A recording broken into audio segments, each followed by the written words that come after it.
Hey guys, I'm here to talk to you today about removing some pieces and adding some pieces.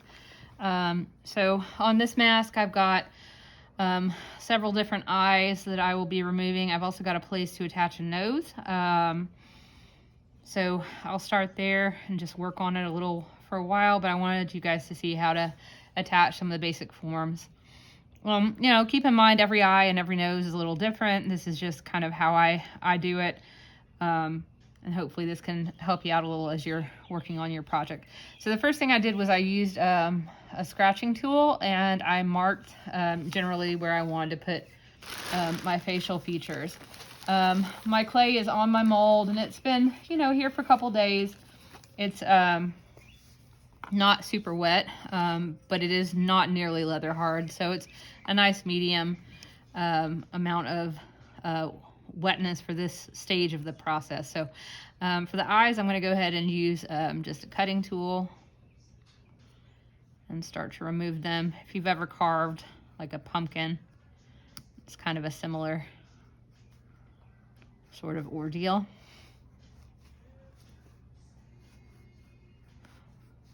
You don't want to wait too long for your clay to do this, or your clay will get too hard. So this is a good phase to do it. If your clay has gotten much beyond this, you'd probably just have to start over at that point, honestly.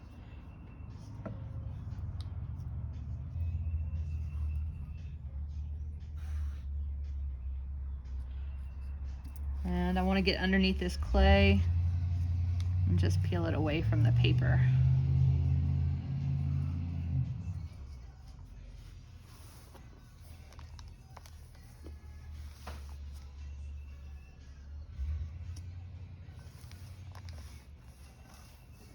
All right.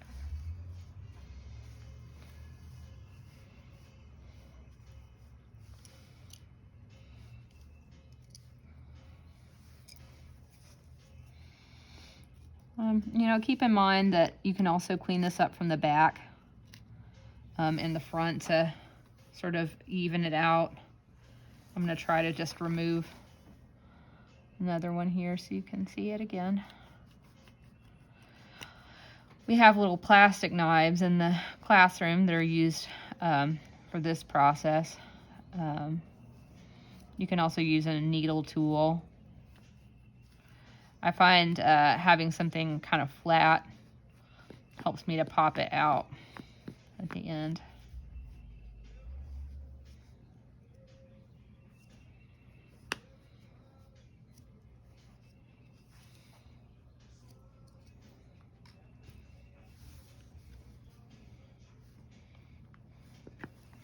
And if your clay is a little wetter than mine, it might not pop out quite as easily. You might have to dig it out in a couple pieces, but it's going to work in a similar way for you.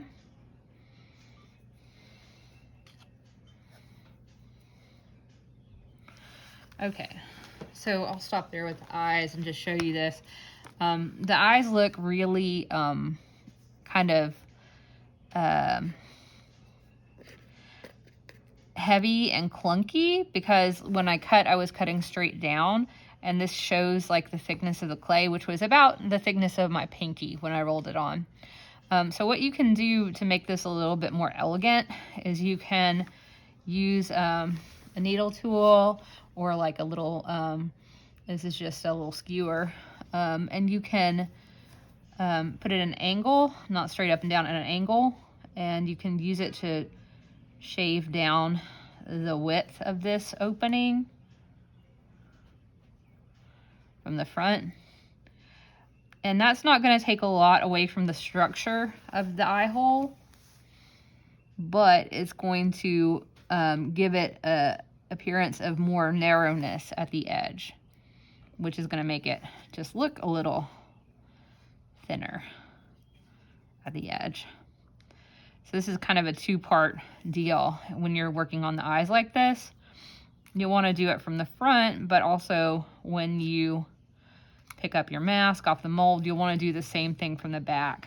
And taken together, that's going to give this little ridge inside, a feeling of like more delicacy and elegance because you've taken away some of that bulky edge. Again, it's not going to take away enough of the clay to really cause a structural issue. Remember, you don't want your clay to be much thinner than your pinky. You don't want it to be any thicker than your thumb. Okay, part of the challenge of clay is, you know, how do I get the structure I want and maintain sort of a uniformity in thickness, or at least an approximate uniformity. And then, you know, how do I get my structure and how do I keep it sort of relatively thin? Because you don't want to just put a hunk of clay into the kiln. We'll run into drying issues, and so kind of there's a need to keep it uniform, and there's a need to make sure it's just not too thick all over. You do have to be careful as well. You know, the thicker your clay is, the easier it is to accidentally trap some air in there. If you're trapping air, remember that kind of situation could create a kiln explosion. So again, that sounds super dramatic, but it's really just a sad crumbling of a piece that you have spent a substantial amount of time on. So you do not want to inadvertently create a kiln bomb. Okay, so those eyes are looking a little bit better. I can keep on working at them from the front, and I can also, when I again flip over the mold, I can clear out some from the back as well. All right, so the next thing I want to show you is attaching a nose, and then I will try and add a lip as well.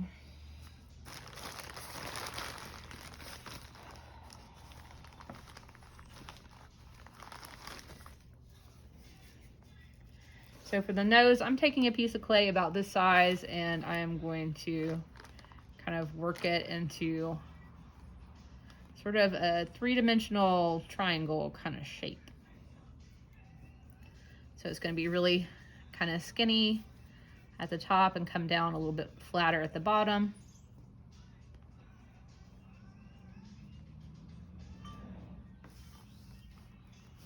Okay. If I am attaching this nose, I need to score the area nice and deeply where I'm going to attach it. Also remember, this clay right now is about a pinky thickness. So if I add a nose to this area, I'm going to have to make sure when I flip my mask over to dig out this area from the back, so I don't have too much thickness. I will also need to ensure that I don't leave any hollow pockets here. So scoring, scoring, scoring. Okay. And I'm going to use my fingers to add some water, making the slip. That is liquid clay. Again, the reason we do this is because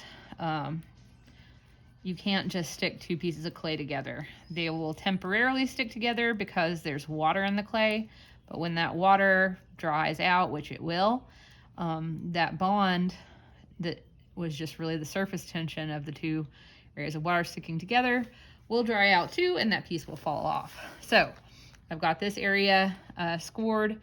It is best, in my opinion, to overdo the scoring. Really get in there, get deep. These are all going to create bonds for your pieces of clay, or this is going to create bonds for your pieces of clay that will last beyond when that water is evaporated. And you know what? If you go out beyond the area you're trying to join, you can always use your sponge to smooth it. You'll really need to smooth around that area anyway. Okay, so I'm going to add just a little water to make my clay glue. Okay. And then I can take and really push my nose down onto the surface.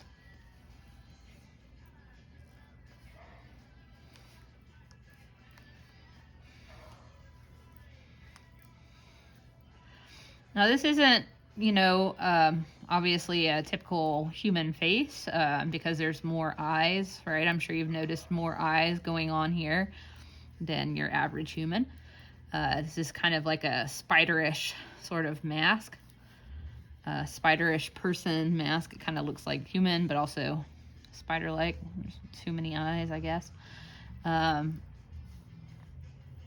yeah, some of the proportions that are typical of the face, you know, are going to be a little different here.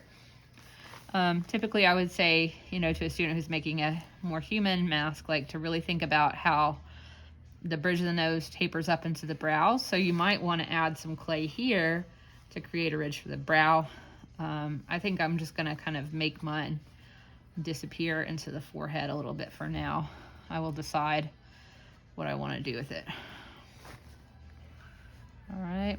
I also have to think about what kind of shape I want for the bottom of my nose. Noses all have all kinds of different shapes.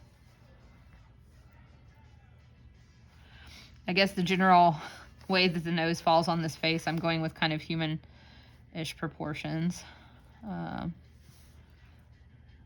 With the nose and the placement of the mouth. And the eyes are a little different. Typically your eye would be more centered here, and there'd only be one pair instead of two pairs of eyes.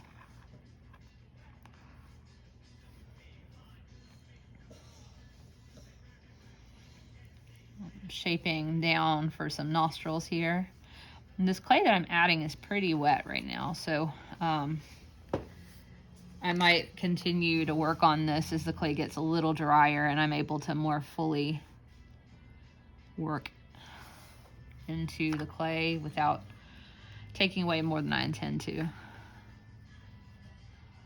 I would like to add nostrils today, but the clay feels still really sticky, so I think I can manage though.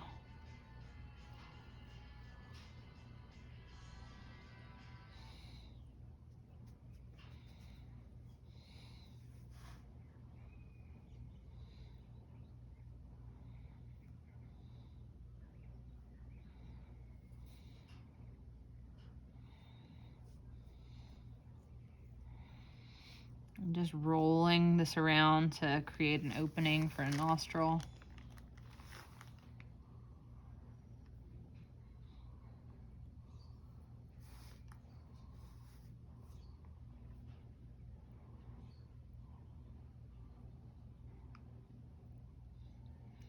They appear a little bit circular to me right now, so I'm trying to kind of pull them down to the side so they're a little bit more of an oblong shape, nostrils. It's kind of, just to give you an angle on it there. That's what I'm looking at.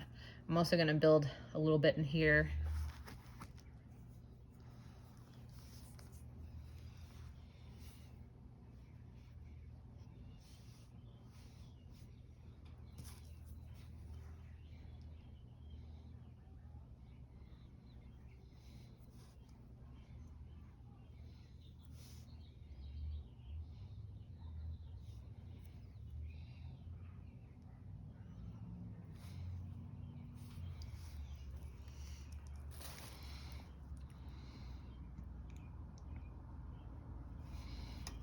Alright, so this clay, again, it's a little on the wetter side. So I'm probably going to have to save some of the shaping of this till it gets a little bit drier. But it gives you an idea of how to set up the nose if you want a humanish nose. So let's try a mouth next. I guess when you're making the mouth, one thing to look at is like going from the bottom of the nose up to the lip. There's kind of a upward slope coming down. So you, rather than, some people will just make the lips and stick them right on there, but you have the problem of this space in between the nose and the lip feels like awkward. So what I recommend instead is to in fact create like the whole shape of the bit above the mouth here and overshoot it a little bit and then carve the lip away. I'll show you what I mean. I've just found that that works a little better for creating the shape of the mouth. So let's try that now. Get a little more centered so you guys can see. Okay.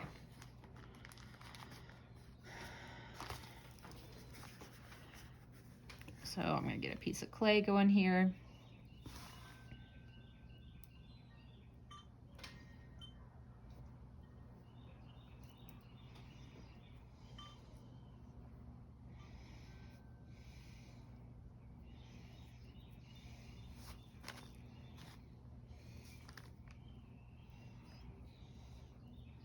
Okay, that feels like a good shape. I'm trying to think about that area that's above the lip more so than the lip itself. Just seeing that lip as an extension of the area that's above the lip. You know, you've got that little pathway too that comes from the center of the nostril down. I'm sure that has a technical name. I don't know what it is. Maybe someone can comment on the video if you know what that name of that little part of anatomy is. So I'm going to, since I'm adding this on, even though I've got a cute little drawing of my upper lip here, you know what? Like sometimes to make something, you've got to destroy what you've already made. That's just part of it.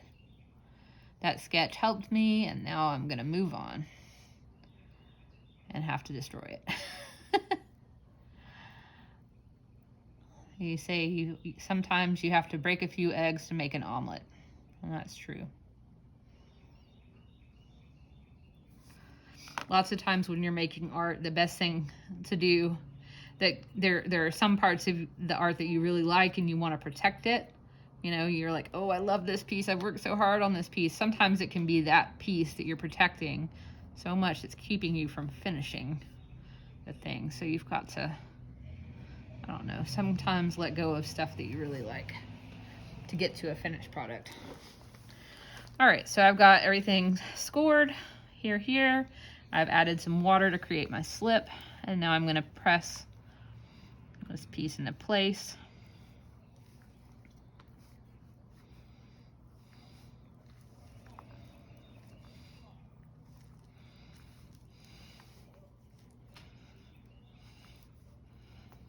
Pressing down in the center because I want to make sure there's good contact all throughout and that there's not a gap.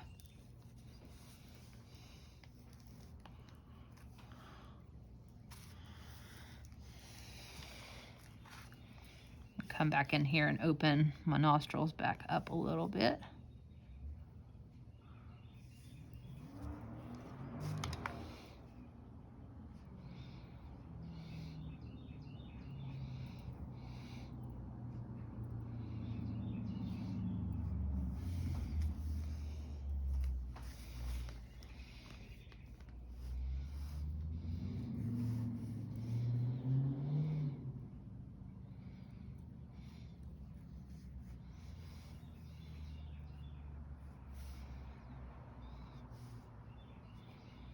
All right.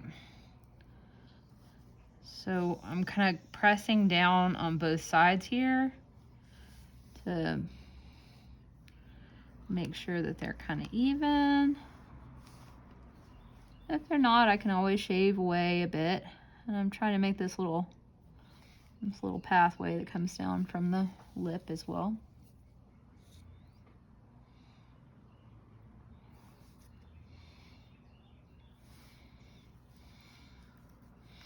This side over here feels a little bit bigger to me in general than the other side.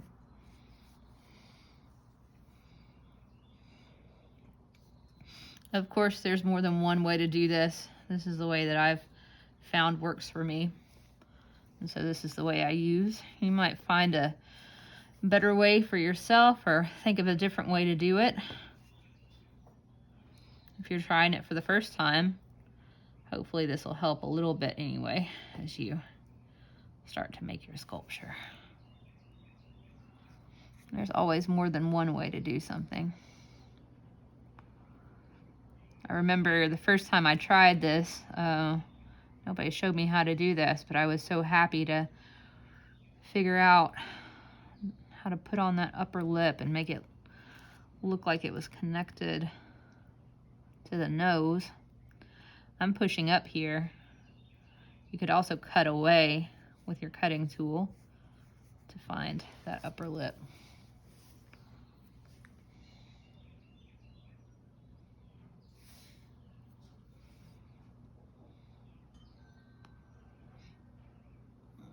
I guess to be fair, it kind of makes a a more angular upper lip. If you want a more kind of pillowy upper lip, there's probably better ways to do it than this. I kind of like this angular look. It's dramatic.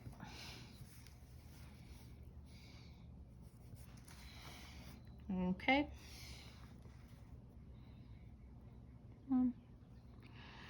You know, you can take your tool and check it for symmetry. You know, if you use it to make a line across, you could even sketch a line down the center of your face to check for symmetry.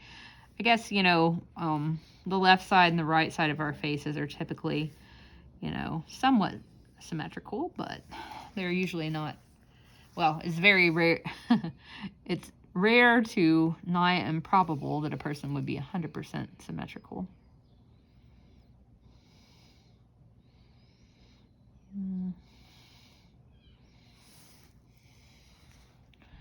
But if something looks really off, you can check your horizontal measurements against one another and see if maybe something's a little low on one side. Might help you. Okay, so once you get the upper lip on, you can attach your lower lip down below it. Have to decide kind of what shape you want. I know if I go with that much, it's going to be a little too high. So I'm taking some off. Again, you know, you can see just like the nose, I've added a substantial amount to the shape of the front of this. So I'm going to have to be careful to dig this area out from the back a little bit when I clean my mask from the back. Also here, I will need to score.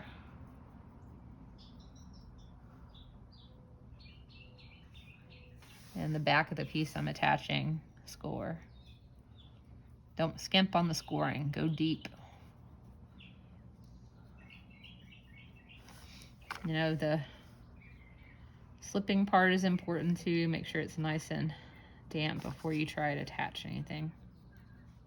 It really helps the clay join together.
One thing I would say, you know, I've got some more things I want to add. I'm going to add some horns and some hair and some other stuff. One thing I would say, since we're here, and I'm not going to do the whole, do everything that I'm doing in this full video I'm explaining, think about the chin.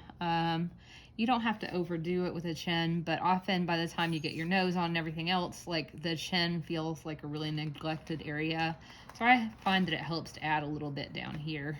I'm gonna just create like a little small piece to add, to do a little score. Just like subtle shaping, you know, you can add a little bit, like where you want to build up like the feeling of more cheekbone. Those sorts of things help. I'm gonna do a little bit more chin down here. So that looks about right to me in terms of shape. Really, you know, put your hand on your face and see, like, where are those areas where you feel bone poking out? Where are those areas where you feel the direction of the surface of your face change? Like, that will help you decide like where to put these features, like cheekbones and chin, that are more subtle than, say, something like eyes or mouth.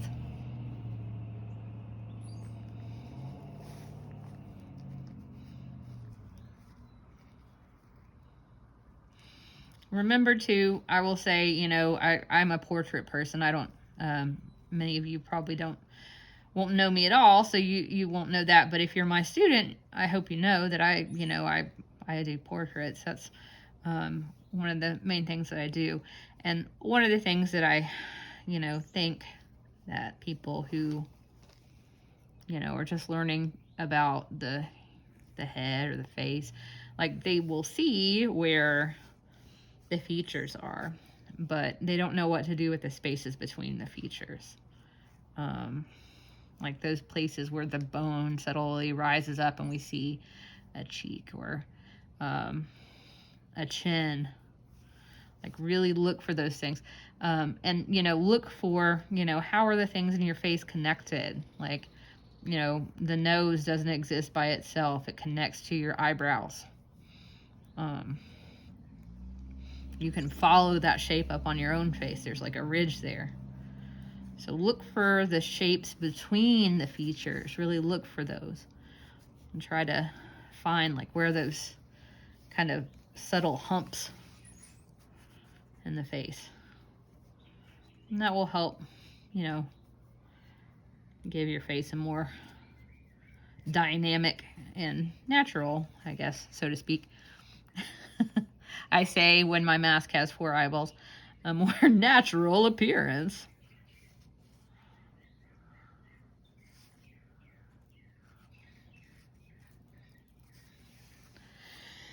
Okay, so I have a long way to go here still. I am going to keep on working on it, and I'll show you where I get at the end. I don't want this video to be forever long, so I'm going to go ahead and stop it now, and I'll show you the very end.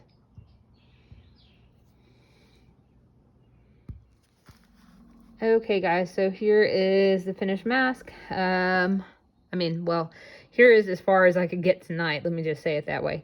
I got the nose on. I added a little bit of hair up here. You can see I added a couple of horns and some ears. Definitely use these sort of techniques as you're making your masks to help add. Whatever you do, don't forget to slip and score. If you have something like these ears that hangs off, just a good rule of thumb is to roll up some newspaper or roll up a little piece of clay and temporarily put it underneath the mask to hold that space. All right. Okay, I can't wait to see what you guys come up with.